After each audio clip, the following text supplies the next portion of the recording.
দেবভূমি উত্তরাখণ্ডের চামোলি জেলায় হিমালয় পর্বতমালার গাড়োয়াল অংশে 7টি পর্বতশৃঙ্গ দ্বারা বেষ্টিত সমুদ্রপৃষ্ঠ থেকে প্রায় 15,000 ফুট উঁচুতে অবস্থিত গুরুদুয়ারা হেমকুণ্ড সাহেব।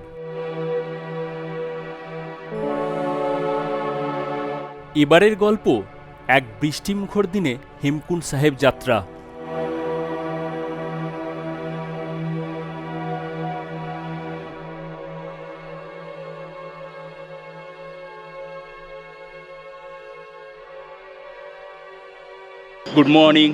গুড মর্নিং ফ্রম ঘাংরিয়া। আজকে 9ই আগস্ট 2024 আর এখন সকাল 7:32। আমাদের সকালের ব্রেকফাস্ট হয়ে গেছে আর আজকে আমরা যাব হেমকুণ্ড সাহেব। আমরা গতকাল গিয়েছিলাম ভ্যালি অফ ফ্লাওয়ার্স। তো ভ্যালি অফ ফ্লাওয়ারের ওয়েদার ঠিকই ছিল, সকালের দিকটা ঠিক ছিল, পরে বৃষ্টি শুরু হয়ে গেছিলো। তো আজকের ওয়েদার কিন্তু একদম ক্লিয়ার, আকাশে এক ফোঁটা মেঘ নেই। মোটামুটি এখনও পর্যন্ত যা দেখতে পাচ্ছি ওয়েদার ফোরকাস্ট, মোটামুটি 12টা পর্যন্ত কোনো বৃষ্টি হওয়ার সম্ভাবনা নেই। তো আজকে এই ঘাংরিয়া থেকে আমরা হেমকুণ্ড সাহেব যে যাব, এটা মোটামুটি আমরা 7 কিলোমিটার মতো ডিস্টেন্স কভার করব। আর এই ঘাংরিয়ার উচ্চতা হচ্ছে 9,500 ফুটের কাছাকাছি, আর আজকে আমরা প্রায় যাব 14,000 ফুটের কাছাকাছি। তো আমাদের অনেকটাই চড়াই করতে হবে আজকে আমাদের যে ট্রেকটা, এই ট্রেকটা একটু ডিফিকাল্ট আছে। তো দেখা যাক আমরা কতটা কভার করতে পারি। তো সমস্ত রাস্তার যে ভিউ সেটা আপনাদেরকে দেব। আমরা এই ঘাংরিয়াতে রয়েছি হোটেল গুরুপ্রসাদে, আর এই হোটেল গুরুপ্রসাদ হচ্ছে এখানে যে গুরুদুয়ারা রয়েছে ঠিক তার উল্টো দিকে, অর্থাৎ এটা হচ্ছে গুরুদুয়ারা আর আমাদের হোটেলটা হচ্ছে এটা। এখন বাজছে 7:40 আর আমরা বেরিয়ে পড়লাম হেমকুণ্ড সাহেবের উদ্দেশ্যে। তো আজকে আমাদের যেতে হবে 7 কিলোমিটার আর আসতে হবে 7 কিলোমিটার। টোটাল আমাদের আজকে জার্নি করতে হবে 14 কিলোমিটার।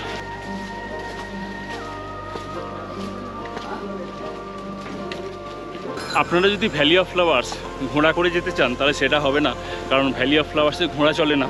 তো আপনারা যদি পিট্টু করে যেতে চান সেটা হবে। তো এই পিট্টুর রেট পড়বে 3,000 টাকা শুধু যাওয়ার, আর 3,000 টাকা ফেরার, অর্থাৎ আপনাদের প্রায় 6,000 টাকা খরচা করতে হবে যাতায়াত মিলিয়ে। যদি আপনারা হেমকুণ্ড সাহেব যেতে চান ঘোড়া করে, তাহলে সেক্ষেত্রে এক পিটের ভাড়া হচ্ছে 2,000 টাকা। আর যদি বুক করবার সময় বোথ সাইডের বুক করে নেন তাহলে সেক্ষেত্রে খরচা হবে 2,800 টাকা।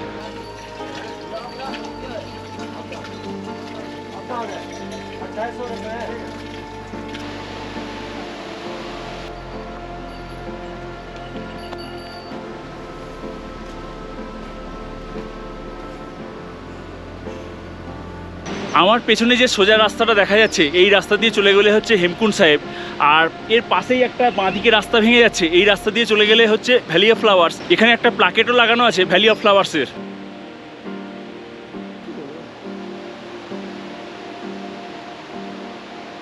যাবার রাস্তায় কিছুটা আসার পরই এরকম কিন্তু একটা খুব সুন্দর ওয়াটারফলও রয়েছে।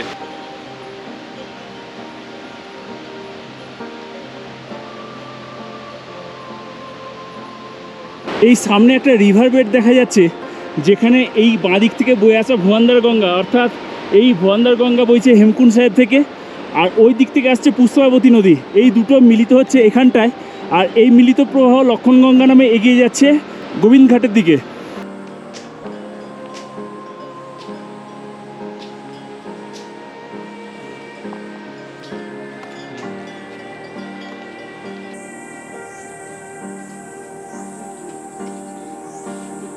সত্যি এই হেমকুণ্ড সাহেবের যে ট্রেকটা, এটা খুবই ডিফিকাল্ট। কারণ হচ্ছে 6-7 কিলোমিটার রাস্তা, তার মধ্যে 5,000 ফুট উঠতে হবে, প্রায় 5,000 ফুট। তো এতটা চড়াই, এটা কিন্তু খুব ডিফিকাল্ট। তো আমার মতে এই ট্রেকটা সত্যিই খুব কষ্টকর। আর এই ট্রেকে একটা জিনিস মাথায় রাখবেন, সবসময় কিন্তু জলটা খাবেন। নিজের শরীরকে কিন্তু সবসময় হাইড্রেট রাখতে হবে, নয়তো কিন্তু শরীরে অনেক রকম ট্রাভেল আসবে, অনেক রকম প্রবলেম আসবে। তাই জলটা কিন্তু কন্টিনিউ খেয়ে যাবেন।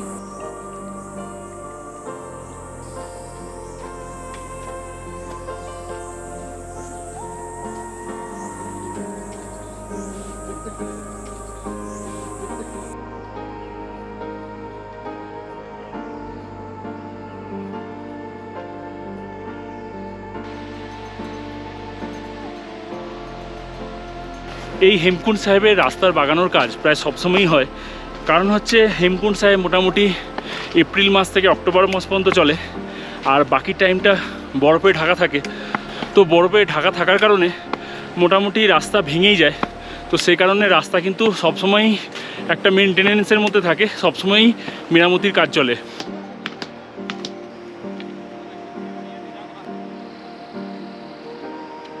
রাস্তার ধারে ধারে এরকম বাকেট আছে, যে প্লাস্টিক বোতল বা প্লাস্টিকের র্যাপার সেগুলো রাখার জন্য এরকম একটা করে বাকেট করা আছে। আর আমাদের মতো দর্শনার্থীদের এই বাকেট কিন্তু সবসময় ব্যবহার করাই উচিত। এই হেমকুণ্ড সাহেবে যাবার রাস্তায় মাঝে মাঝে কিন্তু ওয়াশরুম আছে, আর ভ্যালি অফ ফ্লাওয়ার্স যাবার রাস্তায় কিন্তু ওয়াশরুম নেই।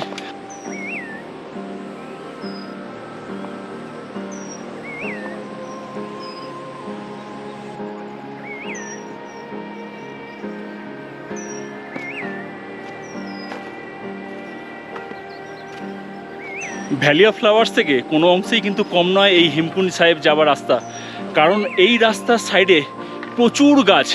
আর যে গাছ আমরা ভ্যালি অফ ফ্লাওয়ার্সে দেখেছি সেই গাছ কিন্তু এখানেই আছে।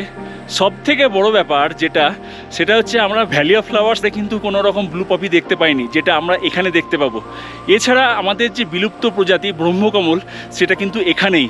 অর্থাৎ কোনো অংশেই কিন্তু হেমকুণ্ড সাহেবের ট্রেকটা কম নয়, আর কোনো অংশেই কিন্তু এই ট্রেকটাকে মিস করা যাবে না যদি আপনারা কখনো ভ্যালি অফ ফ্লাওয়ার্স আসেন।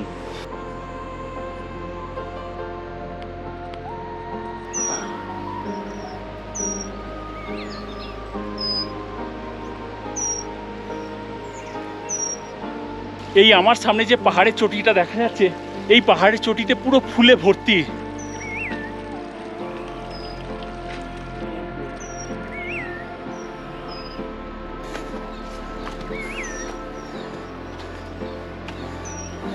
চারিদিকে মেঘে ঢাকা পাহাড় আর তার সাথে সবুজের টেক্সচার, এক অপরূপ কম্বিনেশন।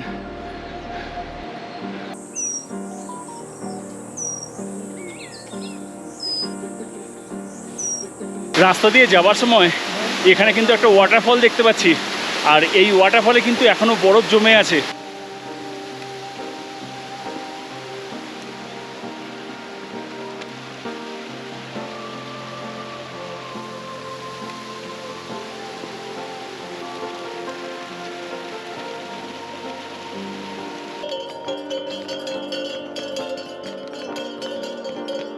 আমাদের এখানকার আসার যে আনন্দ, সেই আনন্দ রসদ কিন্তু আমরা পেয়ে গেছি।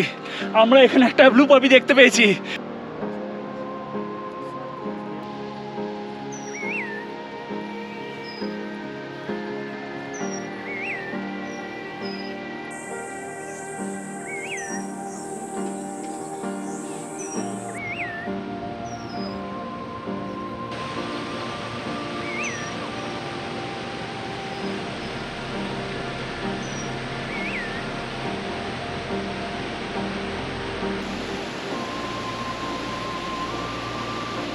আমরা মোটামুটি 5 কিলোমিটারের মতো পথ আসার পর এখানে একটা সিঁড়ি দেখতে পাচ্ছি, আর এখানে একটা ফ্ল্যাট রাস্তা দেখতে পাচ্ছি। তো আমি বলবো এই ফ্ল্যাট রাস্তা দিয়ে যান, কারণ এই যে সিঁড়িটা আছে এই সিঁড়িটা কিন্তু খুব চড়াই। তো আপনারা চাইলে আসার সময় এই সিঁড়ি দিয়ে নামতে পারেন। আর এই রাস্তা দিয়ে যেতে গেলে খুব চড়লে আধ ঘন্টার মতো বেশি সময় লাগবে, আর 1 কিলোমিটারের মতো বেশি রাস্তা।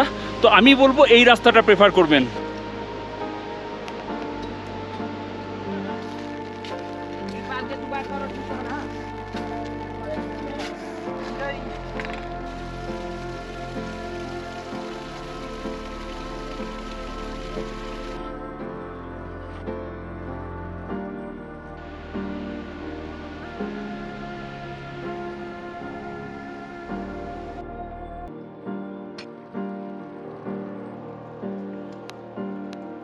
চারিদিকে প্রচুর মেঘ হয়ে গেছে, ঝিরিঝিরি বৃষ্টি পড়ছে, কিন্তু তাও আমরা হেঁটে চলেছি ব্রহ্মকমলের টানে। আমরা কিছু কিছু ব্রহ্মকমল এখনো পর্যন্ত দেখতে পেয়েছি।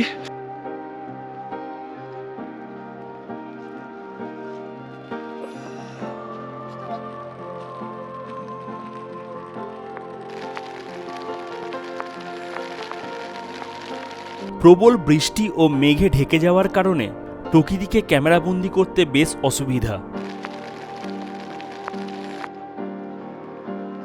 এটি গুরুদুয়ারার ভোজনালয়। এটি গুরুদুয়ারার মূল মন্দির।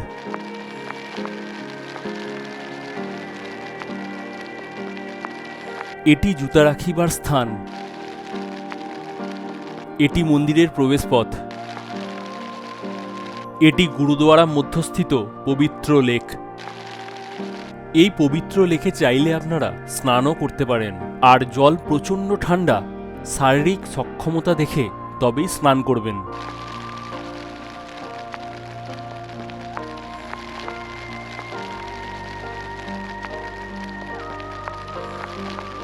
শিখ ধর্মের দশম গ্রন্থ থেকে পাওয়া যায়, এই গুরুদুয়ারা শিখ ধর্মগুরু গুরু গোবিন্দ সিংকে উৎসর্গ করা হয়েছে।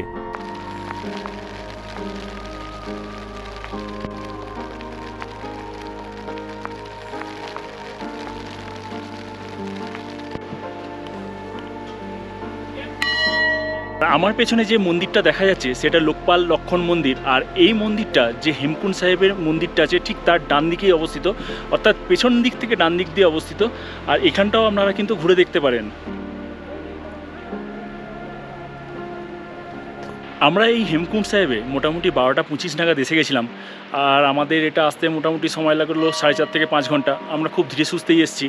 আর আসা মাত্র এখানে কিন্তু প্রচণ্ড পরিমাণে বৃষ্টিপাত হয়েছে, দেখলেই বুঝতে পারবেন এখনও গোটা চারিদিকটা মেঘে ঢাকা। তাছাড়া এই যে পবিত্র লেক, এই পবিত্র লেকটাও কিন্তু এখন মেঘে ঢাকা, সম্পূর্ণ মেঘে ঢেকে গেছে। তাছাড়া এইদিকে পাহাড়ির যে সৌন্দর্য সেটা কিন্তু আমরা উপভোগ করতে পারলাম না, কারণ সম্পূর্ণ মেঘে ঢেকে যাওয়ার কারণে। কিছু ওয়াটারফলসও দেখা যাচ্ছিলো, যেগুলো আমরা এক ঝলক মেঘটা সরে যাওয়াতে আমরা দেখতে পেয়েছি, তো সেইটা সেইভাবে আমরা ক্যাপচার করতে পারিনি। দ্বিতীয়ত এখানে এসেই কিন্তু আমরা এই যে লঙ্গরখানা আছে সেখানে আমরা দুপুরবেলায় একটু যে খাবার বা একটু যে ভোগ সেটা কিন্তু আমরা নিয়ে নিয়েছিলাম। এরপর এখানটা ঘুরে আমরা হেমকুণ্ড সাহেবের ভেতরে ঘুরলাম, ঘুরে চারিদিকটা অন্ধকার হয়ে গেছে, মেঘে ঢেকে গেছে। তো সেইভাবে কিন্তু আজকে আমরা হেমকুণ্ড সাহেবকে উপভোগ করতে পারলাম না, কিন্তু অবশ্যই ভগবানের জায়গা, তীর্থ জায়গা, তো এটা উপভোগ করা বা না পারা সেটা বড় কথা নয়, কিন্তু এখানে যে এসে পৌঁছেছি এটাই বড় কথা।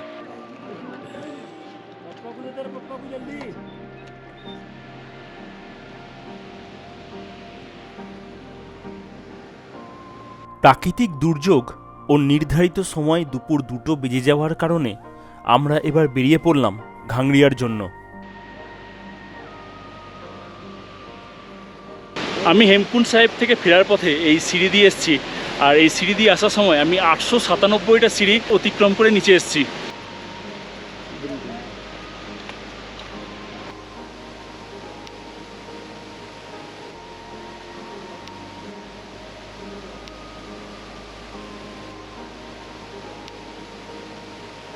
এখন বাজছে 2:58, আর এই মুহূর্তে আমরা হেমকুণ্ড সাহেব থেকে বেরিয়ে একটা ছোট দোকানে দাঁড়িয়েছি, টি স্টলে দাঁড়িয়েছি। তো এখানে আমরা একটু ছোট ব্রেক নিয়ে নিচ্ছি। এখানে চা পাওয়া যায়, ম্যাগি পাওয়া যায়, যেটা খুশি আপনাদের সুবিধা মতো আপনারা নিতে পারবেন। আমরা এখন একটু চা নিয়ে নেব, একটু চায়ের বিরতি নিয়ে আমরা আবার হাঁটতে শুরু করব আমাদের ঘাংড়িয়ার উদ্দেশ্যে। এই রাস্তায় একটা বড় সুবিধা হলো যে এখানে মোবাইল নেটওয়ার্ক কাজ করে, জিও নেটওয়ার্ক কাজ করে, এয়ারটেলের নেটওয়ার্ক কাজ করে, ভোদাফোনের নেটওয়ার্কটা অতটা কাজ করে না। আর একটা অসুবিধা হলো যেটা হচ্ছে মেঘ। এখানে কখন মেঘ চলে আসবে, কখন মেঘ ভেসে রাস্তাটাকে ভাসিয়ে দেবে, সম্পূর্ণ মেঘে ঢেকে দেবে, বুঝতে পারবেন না। তো যতটা সকাল সকাল পারবেন বেরিয়ে পড়বেন ঘাংড়িয়া থেকে, হেমকুণ্ড সাহেবের উদ্দেশ্যেই বলুন বা ভ্যালি অফ ফ্লাওয়ারের উদ্দেশ্যেই বলুন। তো যখন বেরোবেন তখন একটু সকাল সকাল বেরোবেন, সকালটা অতটা মেঘ থাকে না, ক্লিয়ারই থাকে।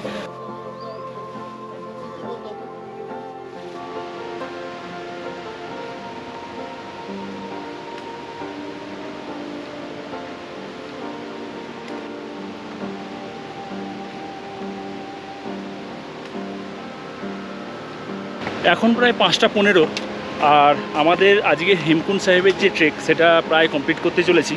আর 10 মিনিটের মতো আছে আমাদের হোটেল। তো এখন বৃষ্টি শুরু হয়ে গেছে আবার টিপটিপ করে।